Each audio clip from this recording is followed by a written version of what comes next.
Kuwait மற்றும் Bahrain மீது மீண்டும் ஈரான் தாக்குதலை தொடங்கியுள்ளது. ஹோர்முஸ் நீரிணை அருகே ஈரான் நோக்கி சென்ற கப்பல் மீது தாக்குதல் நடத்தப்பட்டுள்ளது. தங்களது அறிவுரையை மீறி எண்ணெய் கப்பல் சென்றதால் தாக்குதல் நடத்தப்பட்டதாக அமெரிக்கா தரப்பில் தெரிவிக்கப்பட்டுள்ளது.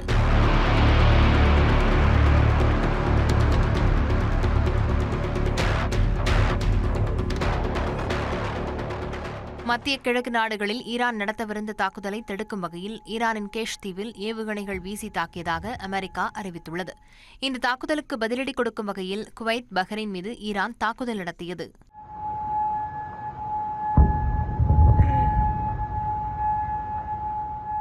அந்த நாடுகளில் உள்ள அமெரிக்க ராணுவ மையங்களை குறிவைத்து இந்த தாக்குதல் நடத்தப்பட்டதாக தெரிகிறது. மேலும் அமெரிக்க ஹெலிகாப்டர் மீதும் தாக்குதல் நடத்தப்பட்டதாக ஈரான் அறிவித்தது. ஆனால் ஈரான் வீசிய ஏவுகணை தகர்க்கப்பட்டதாக அமெரிக்காவின் மத்திய கமாண்ட் அறிவித்துள்ளது.